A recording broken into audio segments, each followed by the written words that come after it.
They are cloning dogs for rich people who can't let go of their pets. And he did talk to me about that one. That was kind of funny. And in doing so, exposing a terrifying gap in basic logic. They don't get it. You can't clone grandma and expect the meatballs to taste the same.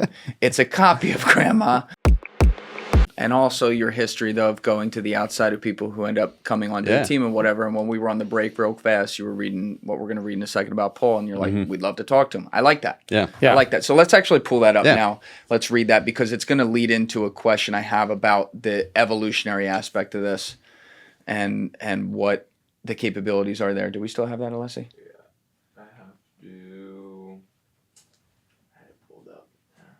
How many screens did we pull up? Too many. All right, there we go. All right, perfect. So this was a post he put up with a meme of Brad Pitt from Fury talking about the news on direwolves. And Paul's also like a very funny guy and a great writer too. So he's got good sarcasm in here, I think. But he said, everyone is being fooled. It's the ship of Theseus with no water. These are genetically modified gray wolves, not dire wolves. I listened to the podcast. He was referring to the one you did with Joe Rogan. I've spoken to the experts. Everyone feels the same. Amazing science project, cool stuff, but this is not conservation.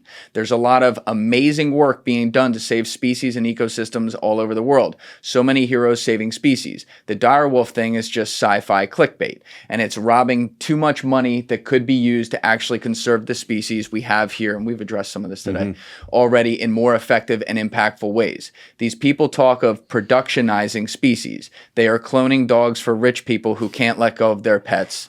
And he did talk to me about that one. That was kind of funny. And in doing so, exposing a terrifying gap in basic logic. They don't get it. You can't clone grandma and expect the meatballs to taste the same. It's a copy of grandma, not the woman you love. I agree. I totally agree. Same goes for animals. This whole thing is exposing people's enormous amnesia for reality. Salmon have been hammering themselves up streams and against rocks for millions of years to become salmon. Only the strong survive the journey. They are inextricably tied to and the product of their environment and their history and context. Just as each species is tied to its ecological context. If you take a poison dart frog out of the jungle, it ceases to be poisonous. And he was explaining to me that's because they eat certain they eat certain insects that allow that bile or whatever to be created. And an orphaned tiger can never be wild without a mother tiger to teach it how to hunt. Animals have complex cultures. There's a sacred cycle and a natural order. We must protect our species, respect the wisdom of the wild. So my question's going to be like, I think it's really well written. Yeah, actually, let's start. Like, what do you think of? Clearly, Paul, I've listened to Paul on your podcast. I've read Paul's books, right? Like brilliant guy. Yeah, amazing writer. I wish I could express myself that way. Yes. I think there's one severe flaw in the argument that he's presented here, and that is assuming that de-extinction is a replacement for conservation, which it just isn't. And by the way, we are the de-extinction company that is saying that. We don't need the conservation community to say that. We say that. Yeah, we believe that de-extinction is a part of conservation. It's one of the tools in the toolkit. It is an enhancing, accelerating factor for conventional conservation. As I said earlier, de-extinction doesn't work without habitats, so we have to start with habitat preservation and habitat restoration. All his points on sort of animals and it being in situ versus ex situ, totally valid. But those same arguments could be made for things like the red wolf captive breeding program. Well, yeah, we had to. This was a last resort. This was not our first choice. Nobody said, it'd be really cool. Let's just pull the wolves off the landscape so we can do whatever we want to the land. And we'll just keep them in a zoo. People make the same argument about biobanking, this idea of creating frozen tissues, that there's a moral hazard that if we can sort of put something on ice and ensure it won't ever go extinct, then why should people care about extinction? Right. Well, the real issue here is not enough people care about extinction already. I think Colossal's doing a great job of bringing more eyeballs to the awareness. The awareness is definitely a great argument. Extinction doesn't affect people like in your mural there, right? Most people in there don't think about extinction every day. It doesn't affect people on a daily basis, so therefore they don't think about it every day, right? And I don't come from the community, so I am not as familiar with Paul as Matt is, or as you are. But this also is assuming a zero-sum game, right? So I like to say that there's one less shitty app that exists because we raise money from technology investors. We didn't go out and take money from the foundations that are giving money to conservation. This wasn't a WWF funded project. Yeah. So we're not taking money away from habitat restoration. We're bringing money from technology people that invest in AI companies and technology companies. We are having them invest in this business. That is 99% of our investors are from technology investors, the long-term and technology investors that invest in things like SpaceX and OpenAI and those types of technologies, right? And so now they're investing in a company, and we've got them and our board to agree that all the technologies that we have that we make an application to conservation, we give to the world for free. So this is new money coming into conservation. We're almost, I think of us as like a research and development lab for conservation, right? Yeah. And to your point, you said this earlier, like new technologies are scary, right? And so what I assume Paul, and I don't want to speak for Paul, but what I assume Paul and other people will say to this is they're going to say, yeah, but it's not 100% direwolf, so we can't call it a direwolf, and he'll go down one speciation argument, which he's not wrong on, based on that one definition, but there's also 30 other definitions. Right.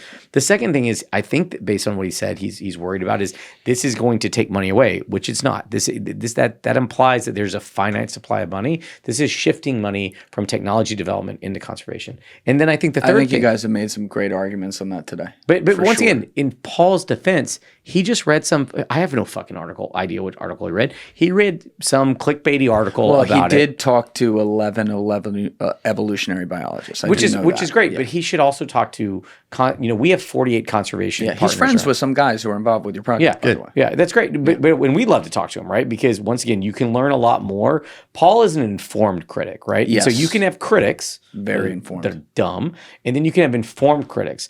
We love informed critics. Even if they don't like everything we're doing, you can learn a lot from them. Right? And what's great is when you have those conversations with people like Paul and other informed critics, what you end up walking away with is you go, 95% of the time, we're completely aligned. We're arguing about 5% of a topic here. But sometimes that 5% we're totally wrong on, which we're cool with. We're not going to do everything right. We're just like that's not going to happen. And so in that, we have to have these conversations and learn better. But the other thing that Paul's pointing out, which I think is very valid, is that there seems to be a concern that this is a replacement and that it's going to get people not focused on conserving land and conserving ecosystems. And he's spot on. We have to do that.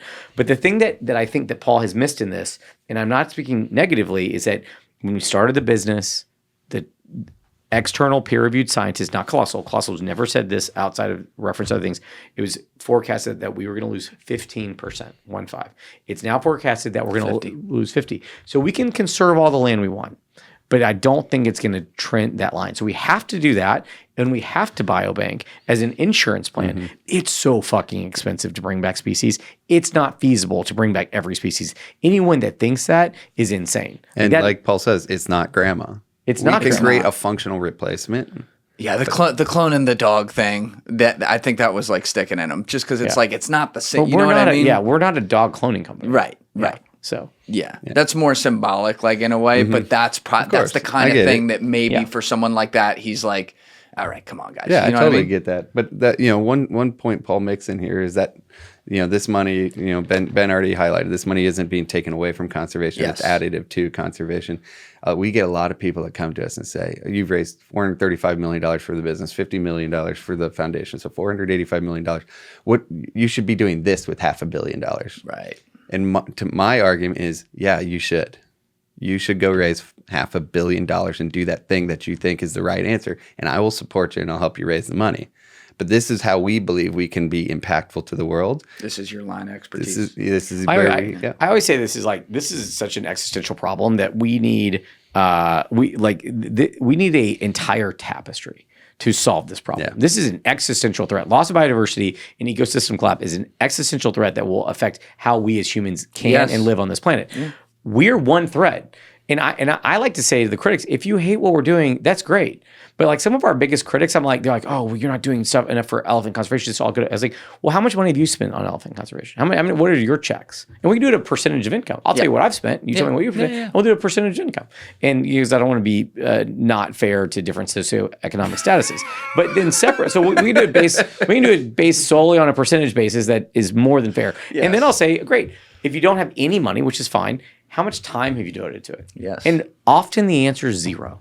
And I'm not being a dick about it. I'm just saying the reality is that like it's easy to throw stones from glass houses. It really is. And by the way, we're not going to do everything right, as I just said. But this is our thread. We need 1,000. We need 1,000,000 threads that are doing what we're doing things that are crazier than we're doing. They're doing things more conservative that we're doing. We need an entire tapestry of this. We are not the solution. We are one small thread. But if you don't like what we're doing, get off the fucking couch and go do something else. Yeah. And I think we sort of talk about conservation in this funny way, is that we say, well, this is how much I spent on conservation, right? Oh, it's the weirdest business model of all time. Yeah, we measure success by inputs. Well, I think what Colossal's doing, and what I'd love to see everybody do, is we want to measure by outcomes. What was the outcome of your work? How did you impact it? How many species were saved? And how many more elephants are there? Right? I always, sometimes this creeps people out. I said this on Joe Rogan. I got a lot of weird feedback about it. It was like we have not solved this yet, but we do have a 17-person team working on artificial wombs. Eventually, artificial wombs. This will get Paul with the productionizing idea, but it's talking about scaling. It's honest. I'm not saying everyone's going to do it, but it's like if you could grow species fully ex utero in a system so you have no animal welfare issues, and you can engineer and genetic diversity like we could, and you could make 50 founder lines of northern white rhinos, and then work with people conserving land like Paul, and work with Save the Rhinos and biorescue and all of these teams to put them back in the wild, right? Yes, you are going to have, to Paul's point, you're going to have Gen 1 problems around elephant or rhino socialization, right? And so one of the things that we also don't get credit for is like we work with elephant havens in Botswana who saves orphaned elephants and works to synthetically engineer herds and figure out the social dynamics to put orphaned elephants back into herds, right? Right. Including baby elephants that don't have a mom, right? And so we are funding that research now because it helps elephants today, but that will also, lessons learned from that will teach us how we do. So we're not, once again, we're not just in a lab. A lot of people think, oh, it's just crazy people in a lab, right? But like we're working with the top people in the field in elephant conservation. We have a project going on in Kenya that's all focused on herd dynamics, migratory patterns, and using drones to identify specific social cues on a specific elephant so we can understand, are they stressed or whatnot. All of that helps elephant conservation today. Like we have an AI team that's just working on that. They're not doing anything with the genetic side of our business. And I think that's super important because that also then gives us data so that when we do have mammoths, not today, but tomorrow when we do have them at some point, we will have lessons learned from elephants so that some of Paul's very valid points we hopefully have solved. Well, what about the evolutionary aspect in the sense that you could, let's say you got it perfect, right? Let's go hypothetical world and you actually borderline, I know you say you don't do this to be clear, but you borderline like cloned a mammoth. Yeah. Let's go with that.